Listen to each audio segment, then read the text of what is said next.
Olá, amigos do Notícias Agrícolas. Estamos no ar com o nosso boletim do mercado do boi.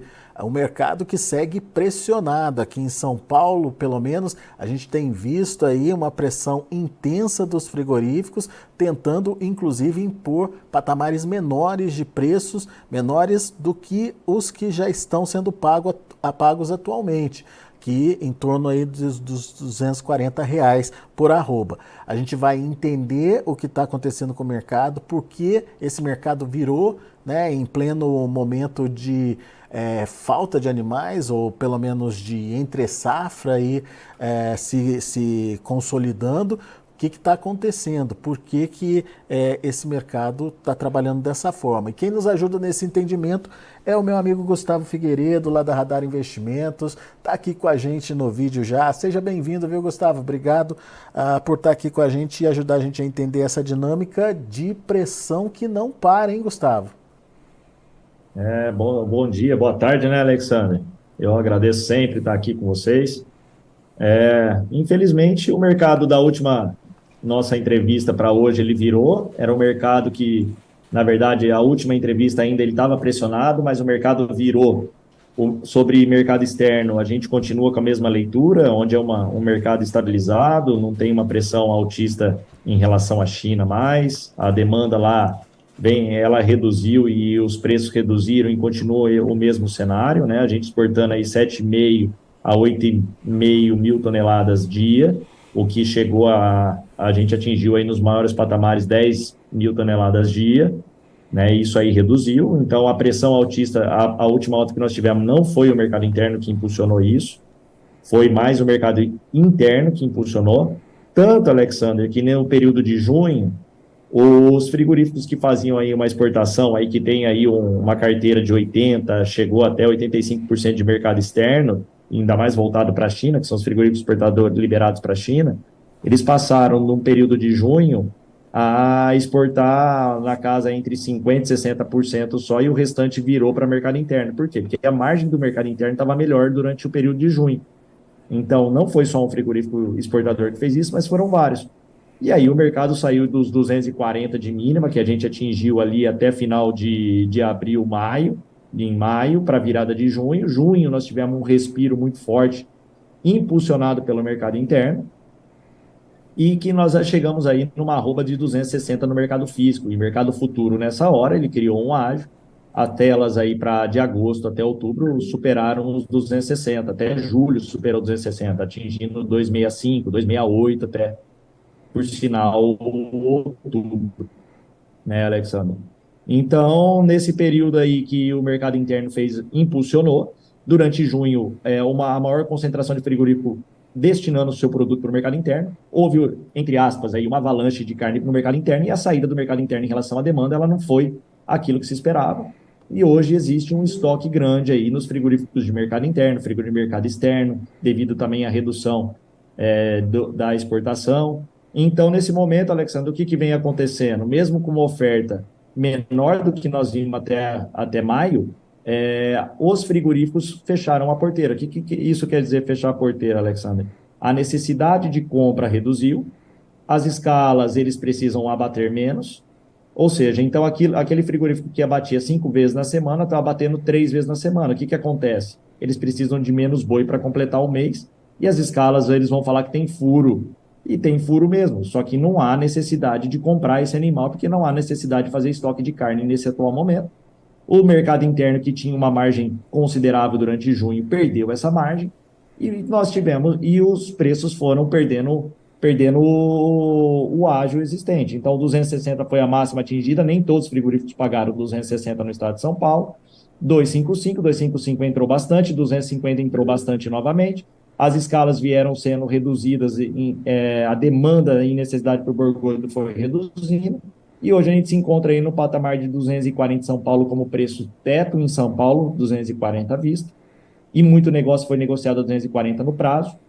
E o pior de tudo, Alexandre, é que nesse momento as escalas evoluíram, mesmo que pulando abate, mas evoluíram, e a necessidade de muitos frigoríficos de comprar o boi não existe. Então, hoje nós temos alguns frigoríficos que compram, ainda pagam 240, que pode ser uma exceção ao longo dos próximos dias, se esse cenário de demanda não se reverter, e vários frigoríficos hoje fora de compra, ou seja, você não tem nem a mesma quantidade de frigoríficos querendo comprar o seu animal. 240 acabou virando teto de preço, então, em São Paulo, Gustavo? Hoje ele é teto, Alexandre. Hoje é teto no 240 à vista se achar e saíram muitos animais já concentrados a 240 com 30 dias.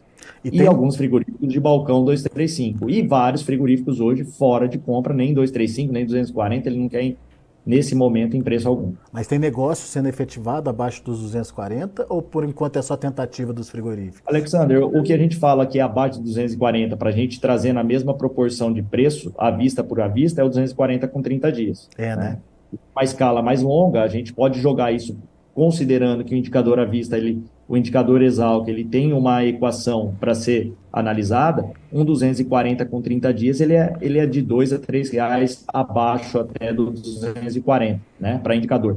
E ainda alguns negócios são na folha de pagamento, ou seja, o 240 realmente é um 240 para indicador, porém tem muitos negócios ainda que os preços são 240 para descontar o fundo rural ainda, ou seja, é 240 menos 1,5%, menos o período, né, de recebimento, 7, 8, 30 dias, e menos a escala. Quanto maior a escala, maior também é o desconto sobre o preço existente para transformar isso em indicador CPE.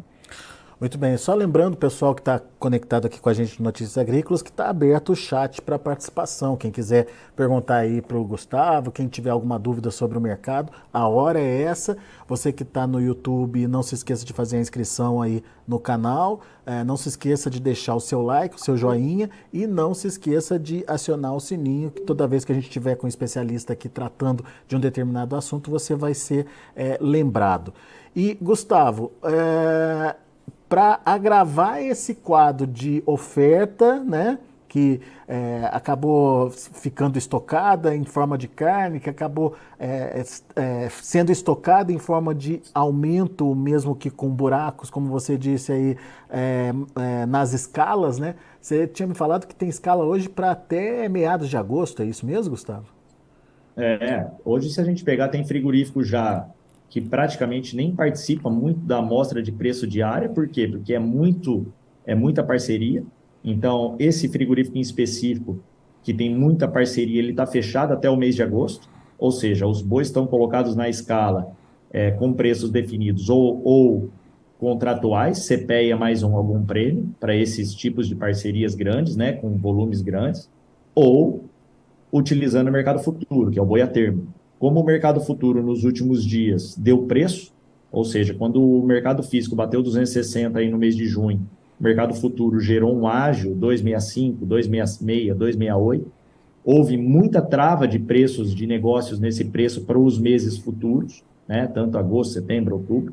Então, alguns frigoríficos específicos que fazem esse tipo de negociação estão com a escala aí praticamente tranquila ao longo de agosto e quem sabe até para os outros meses, né? Pois é. Então, tem frigorífico fechado no mês de agosto. A maioria dos frigoríficos aí que estão comprando ainda, que compram no balcão e não tem esse tipo de negociação e reduziu a parceria com esses grandes confinamentos, esses já compram para metade de agosto em diante. Alguns estão fora de compra e quem não está fora de compra está comprando, mas sem preço, só realmente agendando o abate aí de metade de agosto para frente. E eu ia colocar o seguinte, além dessa questão da oferta, né, se esticando aí, a gente tem uma demanda que tradicionalmente julho é menor também, né, Gustavo, por conta das férias, né? Exatamente. Esse é um dos pontos aí que pode ter acontecido que a sobra de carne no mercado interno, ou seja, a demanda piorou. Isso com certeza que é um mês de férias escolares, né? Muita gente sai aí da sua casa, vai viajar e sempre aí, né, Alexandre? Isso aí é histórico, esse período aí sempre ele foi complicado aí para o mercado interno em relação à demanda. Alguma expectativa de reabilitação aí dessa demanda para agosto, Gustavo? Alexandre, o que tem para agosto que gera uma esperança e um cenário positivo, né, é o seguinte, tem realmente a volta às aulas, uma recomposição de estoque, seja o que for, né, e nós vamos analisar isso aí na virada do mês, e também, se isso ocorre, os frigoríficos voltam a bater um pouco mais cheio as suas escalas e talvez eles tenham que trazer aquela escala que está para frente, mais com furo nas escalas aí do início do mês, e eles vão precisar, se isso ocorrer, uma melhora da margem de mercado interno, eles vão ter que recompor essa escala, trazendo ela de trás para frente. E aí a necessidade, vai ter um dia aberto ali que eles vão falar que era um furo, que alguém desistiu de uma escala, e aí os preços aí a gente vai ver se ele se reequilibra aí nesse início de agosto. Esse é o ponto positivo Tem o Dia dos que Pais pode também, né? que Que podemos costuma trabalhar. ser um ponto bom de Segundo, consumo, né? o segundo domingo de agosto, então volta às aulas, Dia dos Pais, e escalas aí com furo. Então é aquela coisa. E os frigoríficos de mercado interno aprenderam, né, Alexandre, ao longo do tempo, que não adianta mais fazer escala longa. Então ele trabalha com aquilo que ele tem de efetivo no momento. Então, nesse momento, a demanda é muito ruim, ele não tem uma venda de carne nem uma margem em cima dos preços atuais. Ele sai da compra a partir do momento. A partir do momento que volta a margem, volta uma procura, vê que a carne está girando novamente, que os estoques estão reduzindo para equalizar tudo isso. E o outro ponto é que, já que você está batendo menos carne, lá na frente, daqui 1, 2, 3 semanas, você vai ter um reequilíbrio aí dos estoques de carne para poder sustentar os preços e não ver mais uma queda do preço no cenário interno. Isso aí são pontos que podem trazer aí um stop, vamos dizer assim, ou um ponto onde o piso do boi está aqui e daqui para baixo não vem mais. A partir do momento que encontrar esse piso, a gente começa a trabalhar num cenário de alta ou um cenário de equilíbrio. Pois é. O problema é chegar nesse ponto, né, Gustavo? Enxugar todo esse estoque, primeiro de carne, depois reduzir as escalas, até chegar a isso leva um tempo, né? Leva um tempo aí de 2, 3 semanas, 30 dias, né, Alexander? Pois é. Assim como é a alta, né, Alexander? Quando a gente não sabe até onde vai, né? Até onde vai encontrar oferta, ocorre para baixo. É como fala, vou pegar a faca caindo, ninguém sabe, né? Eu vou entrar na frente de uma alta, mesmo eu achando que lá na frente vai cair, ninguém sabe aonde para. Então, a partir do momento que o cenário físico começa a nos mostrar a tendência, comprou muito boi a 260, não vão pagar mais e já recuaram R$ 5. Pô, aqui é o teto. Beleza, sabemos onde é o teto, sabemos até onde foi. Agora, quando começa o cenário inverso, também é verdadeiro. Onde vai parar? Pode parar 235, 240 que nós estamos conversando hoje e ser a baixa do período? Pode. Agora, pode continuar para 235, 230? Pode. Aí a gente vai fazendo a leitura do cenário aí dia a dia, semanalmente, mensalmente, e analisando tudo que vem, porque cada hora é uma novidade, né? Nós temos o dólar, né, Alexander, que não para aí de cair, ele foi um ponto importante para baixo, que gera uma pressão sobre commodity no geral. Então, sim, nós temos uma comida mais barata para segundo semestre, onde gera um boi de 250, 260, gera margem na arroba produzida, né, Alexandre? Então, nós temos um cenário aí que não é um cenário, se subir também, não é um cenário mais explosivo, né, Alexandre, nesse momento. Pois é. Tem todo esse contexto ainda pela frente aí para ser analisado e, obviamente, não dá para esperar uma retomada de um movimento de alta muito rápido, pelo menos por enquanto não. Agora, o Gustavo, tem um agravante aí também no que diz respeito à demanda, que é a concorrência com as demais proteínas, né?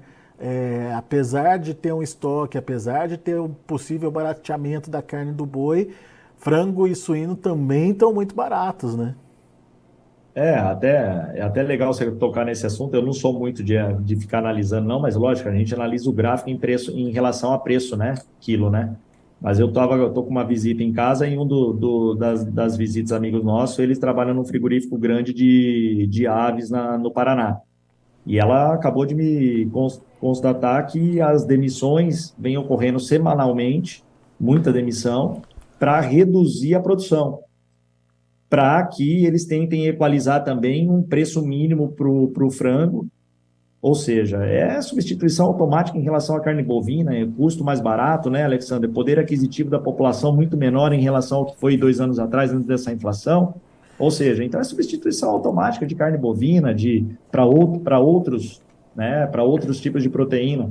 Então, o que mais sofre nesse período é a carne mais cara, e a carne mais cara em relação a suíno, frango, sempre é o boi, né, Alexandre? E é a eficiência da nossa produção, né, Gustavo? Podendo acrescentar produtividade em cima de produtividade aí ao longo dos últimos anos, até chegar nesse ponto que nós estamos, né?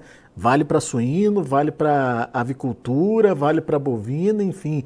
O incremento de produtividade também pode ser um fator importante a ser considerado aí, né? Como diz um amigo meu, né, ele fala, né, a hora que nós temos uma alta considerável, a produção ela aumenta na mesma proporção ou até maior, né, É Alexandre? E aí, verdade. a hora que vem o equilíbrio ele vem de uma forma drástica, né? É verdade. Então, é o que pode estar acontecendo agora, até a gente ter um reequilíbrio disso, aí tem ciclo pecuário, né, Alexandre? E outra coisa, nós estamos falando de comida de bovino, com margem, com arroba produzida a de 220 até 180, ou seja, que gera margem até numa arroba de 240, que está nesse momento. É, imagina suíno e ave que é grão na veia, né, Alexandre? Então, o quanto barateou para essa produção, 50% era milho, sei lá qual é a quantidade de milho e soja, o quanto caiu o milho nesses últimos tempos aí, nesse ano, o quanto caiu soja, né?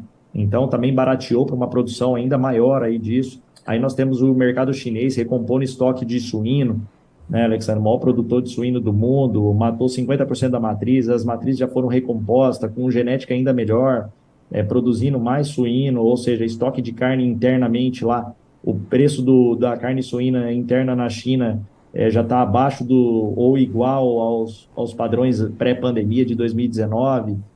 O mercado chinês tendo que ajustar isso aí também, porque os produtores lá passaram a ter prejuízo e eles incentivaram essa produção para eles voltarem a ser autossuficientes em proteína. Então, é um combo muito grande aí, onde nós vamos trabalhar com preços agora um pouco mais equalizados aí, abaixo do que nós vimos nos últimos 2 anos. É isso aí. Gustavo, mudando um pouquinho aqui o rumo da nossa conversa e atendendo o pessoal que está participando com a gente no chat, tanto o Homero Rodrigues quanto o Gabriel Nunes, eles estão pedindo informação do mercado de bezerros aí, principalmente para quem trabalha com cria, né? O Gabriel quer saber qual a sua expectativa para o mercado de bezerros para o ano que vem, 2024. O Homero quer saber para os próximos meses. Pressão continua também no mercado de bezerros? Como a gente falou, é o ciclo, né, Alexandre? A pressão ainda ao longo desse ano ela continua sobre reposição, sobre bezerro. A reposição, que é um gado mais pronto para o confinamento, ela é uma pressão menor do que é sobre bezerro, porque nós viemos aí de um abate menor de fêmea nos últimos anos e agora esse ano aí, final do ano passado, nós começamos o abate de fêmea devido, então nós temos uma produção de bezerro grande ainda no Brasil. Então, estamos falando de ciclo pecuário, então é a hora de repor um animal gordo. Se a gente falar que um boi era 350 e um bezerro era acima de 3.000, quando você faz a reposição, a gente repunha menos do que repõe hoje, mesmo com uma arroba mais barata, né, Alexandre? Então, essa pressão ainda vai continuar até o início, até a gente analisar que o volume de fêmea abatida começou a aumentar de forma considerável, que é o que a gente está vendo agora, né, Alexandre? Que é outra coisa que gera pressão sobre o valor da arroba do boi gordo, porque nós temos um volume de fêmea sendo abatida em relação aos anos anteriores muito maior. Né? Por quê? Porque o preço do bezerro caiu, a margem da cria diminuiu, então tudo aquilo que é vaca vazia vem para o abate nesse momento. Então, ela começou a aumentar o ano passado, vai ser grande esse ano ainda o abate de fêmea e tende a ser grande em 2024, onde nós vamos ter um reflexo pós-2024 de menor fêmeas criando, com menor produção de bezerro, e assim bezerro volta a ter uma sustentação nos preços e até valorização. Então, ainda para os próximos 24 meses, eu acredito ainda que não vai mudar em nada em relação a essa pressão, uma pressão altíssima sobre a cria. Alguns estados têm um preço diferenciado, mas quando a gente pega São Paulo, outros estados aí para cima, o preço do bezerro está muito aquém, e a troca de um boi gordo por um bezerro hoje ela é muito melhor do que foi 2 anos atrás. E o próprio abate de fêmeas acontece como forma do pecuarista ajustar as contas, né, Gustavo? Ele vende aí essas fêmeas aí, deixa de produzir bezerros aí justamente para meio que equacionar ali o prejuízo que ele vem tendo. E o bezerro, quando estava lá 3.000, até a fêmea que não pariu naquele ano, ele estava segurando, né, Alessandro? Depois nasce no outro ano, não tem problema, porque a margem estava grande, né? Quando a margem do bezerro cai, sai de 3.000 e pouco, volta para 2.000, 1.800, a margem do pecuarista, e que ainda tinha, o que demorou para cair ainda, né, Alexandre, foi a alimentação ainda demorou para cair, que a reposição caiu primeiro. Agora não, agora vem tudo se equalizando, começa a melhorar a conta de todo mundo. mas aí ele tinha que desfazer daquilo que não criava mais, que não produzia mais, ele tinha que desfazer até de um plantel maior, que ele estava vendo sua margem reduzir, para reduzir custo da propriedade. Então, agora, e outra, e nesse período de alta de boi, seja do que for, né, Alexandre, boi, imóvel, entra muita gente que não é do ramo, né, Alexandre, querendo aproveitar aí e seguir também nesse caminho, aproveitar esses ganhos do período.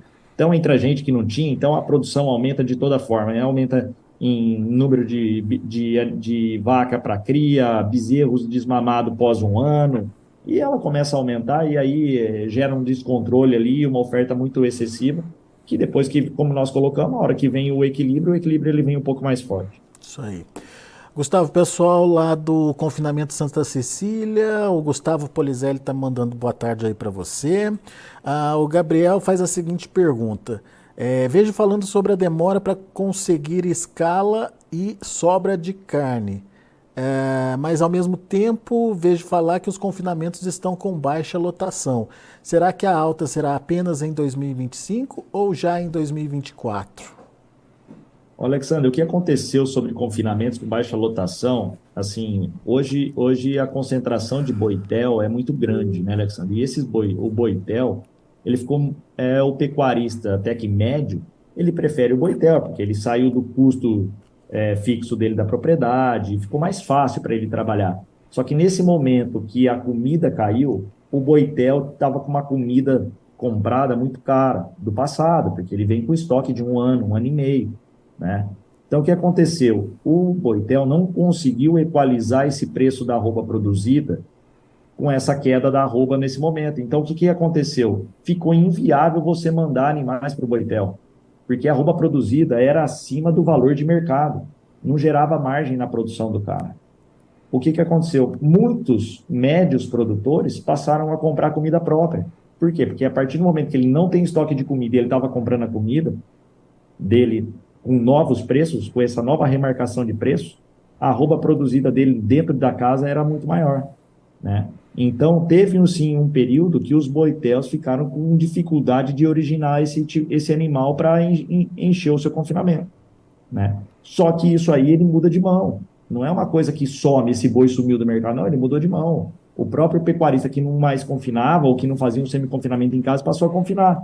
E esse ano nós tivemos um período de chuva muito extenso, né? Então, todo mundo tem um facho lá para colocar com uma comida, todo mundo tinha alguma coisa, e é fácil essa transferência aí para um volume, lógico, menor, mas você soma, eu produzindo 500 cabeças, o outro 1.000, o outro 1.000, o outro 500, o outro 200, o outro 300, esse 40 mil boi que era para estar no boitel está dividido, pulverizado na mão de vários pecuaristas. E daí fica mais difícil de saber também, né, Gustavo? A gente vai saber na hora que nós chegar. temos. Agora, o que acontece? Com a nova compra dos boitéis, ajustando os seus preços de arroba produzida, esse animal começa a voltar para esses caras que são especialistas. Os caras são bons no que fazem, em nutrição, eles são bons. Só estavam então, hoje, com o estoque caro. Hoje, né? a gente já pode falar de uma arroba produzida no boitel de R$ 240, né? Então, e que vai ajustar ainda mais ao longo do tempo, Alexandre, até o final do ano. Tende a ajustar isso aí, tende a cair mais ainda esse custo. Por quê? Porque eles estão fazendo um médio em cima do estoque passado deles. Eles estão trazendo isso aí para baixo para ir reduzindo o prejuízo que eles têm na comida, né? Então, você imagina, 240 arroba produzido, o pessoal conseguindo comprar arroba de um boi de reposição de 240 abaixo, e o mercado futuro perto de 270, isso gera margem na veia, renda fixa na veia acima de Selic de 13% ao ano. Né?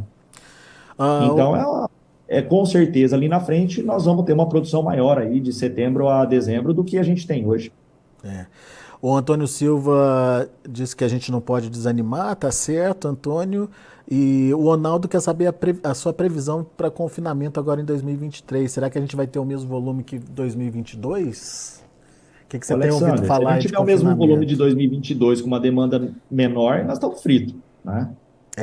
Então, aí nós estamos fritos porque a demanda reduziu e se a gente tiver o mesmo fluxo de oferta, complica ainda mais. Mas a questão sobre o comentário que eu acho muito importante frisar é sobre essa questão de desanimar. Aí é que é o ponto, Alexandre. Ninguém está desanimando. Nós estamos falando que os preços não estão iguais eram passados, só que as margens existem, entendeu? Por exemplo, nós estamos falando de uma arroba produzida de 240, abaixo. Se for fazer em casa, é uma arroba mais próxima de 200.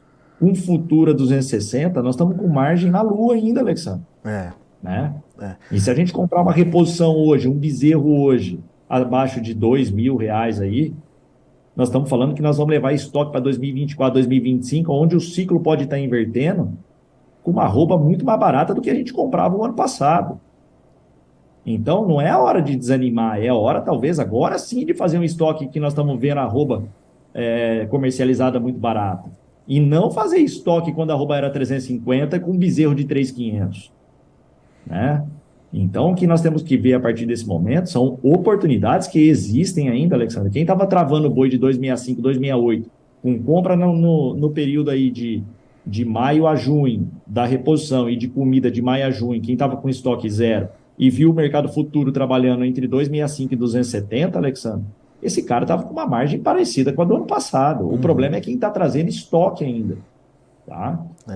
Agora, se a gente falar das margens, e você entrar na atividade hoje e trabalhar bonitinho, rediano, trabalhando com um preço mínimo, defendendo, usando mercado futuro, usando seguros de valor mínimo, tudo isso, a gente trabalha hoje com margem dentro da produção, dentro da atividade. Não é uma atividade que virou zero, saiu de uma margem aí de R$ 1.000 por cabeça e virou zero. Não. A gente vai ajustar a margem também. Não é 1.000, que era 1.000, 1.500, que eu estava acostumado a ganhar na alta sem trava. Mas nós vamos continuar trabalhando aí com R$ 500 por cabeça tranquilamente. Sem prejuízo, né? Exatamente. O Homero ele faz um desabafo aqui. Será então que ser produtivo e eficiente na produção é um péssimo negócio? Pois abaixa o preço e inviabiliza a produção? É difícil entender esse país. Na verdade não, né, Gustavo? A eficiência aí do produtor é que vai fazer ele dar a volta por cima aí desses momentos de crise, né?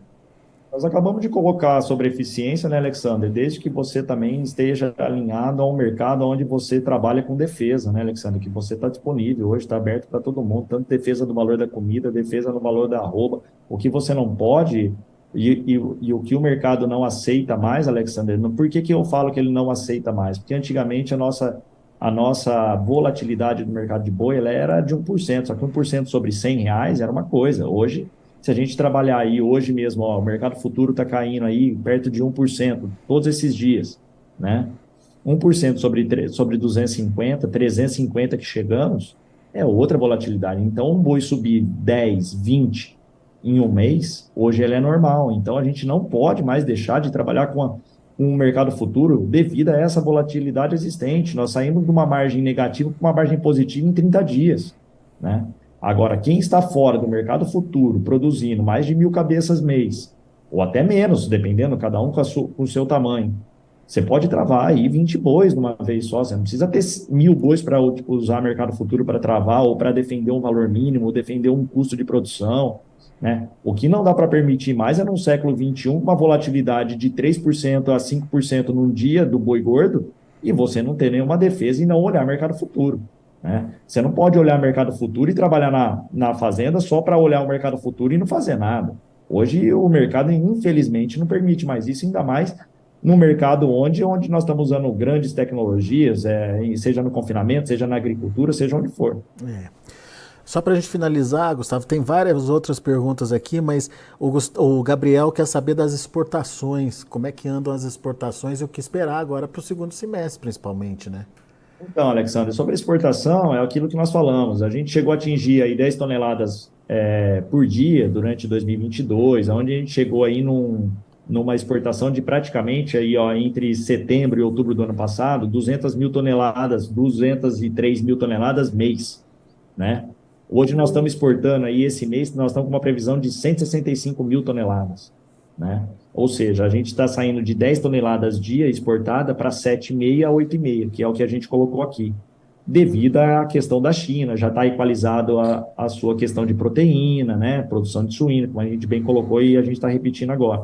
Ou seja, vai reduzir mais do que isso, Alexandre? Eu acredito que não, eu acredito que a gente vai agora ter uma demanda equalizada e estabilizada, mas nós vamos voltar aos patamares que foi o ano passado? Não, então nós estamos equalizando tudo, nós estamos equalizando produção, nós estamos equalizando a demanda externa, a demanda interna, e o problema de demanda interna, aí vem a substituição de outras proteínas mais baratas, que é o que nós acabamos de colocar, o frango caindo, e aí vem a questão de substituição. Então, nós vamos ter uma volatilidade grande no boi gordo daqui para frente. Isso aí tá lógico, isso aí que agora nossas oscilações não são mais de um em um, igual o boi subia antigamente. Hoje, cada queda ou cada alta sobe 5, cai 5. Por quê? Porque o boi sai de 240 para 245. O boi sai de 240 para 235. Ninguém testa mais o intermediário, né, Alexandre? Isso aí. Gustavo, meu caro, muito obrigado pela participação, pelas respostas aí aos internautas também o meu agradecimento, afinal de contas é sempre bom poder fazer essa troca de informação, essa troca de opinião aí, para que a gente também entenda um pouquinho do que o produtor, o pecuarista está passando e está pensando. E você, Gustavo, você é nosso convidado sempre aqui, sempre que tiver disponível aí aparece para a gente bater um papo e trocar uma ideia sobre esse mercado que está tão complexo ultimamente, né? Quando a gente acha que vai acontecer uma coisa, muda de rumo, todo mundo encontra aí alguma coisa diferente, enfim, a gente precisa desse acompanhamento diário realmente para tomar decisão mais eficiente para a atividade, né, Gustavo? É isso aí, Alexandre. Você é de casa aqui também, estamos juntos, somos amigos além de tudo, então, precisando, você sabe que pode contar comigo sempre. Boa. Agradeço também os convites aí de vocês. Valeu, um abraço para você. Até a próxima, Gustavo. Abração, uma boa semana a todos. Tá aí, Gustavo Figueiredo, Radar Investimentos, aqui com a gente, trazendo as informações do mercado do boi. Vamos passar rapidamente os preços de olho na tela. Você acompanha comigo o julho caindo 0,14% a R$ 243,65. Isso lá na B3, Mercado Futuro, mercado ainda em andamento. Agosto, R$ 239. Queda de 0,79%. Olha o outubro, R$ 240, caindo 0,56%. Indicador CPE subiu ontem 0,3% a R$ 247,10. O indicador CPE traz aí a média das negociações no estado de São Paulo. São os números, portanto, do mercado do boi. A gente fica por aqui. Agradeço a sua atenção e a sua audiência.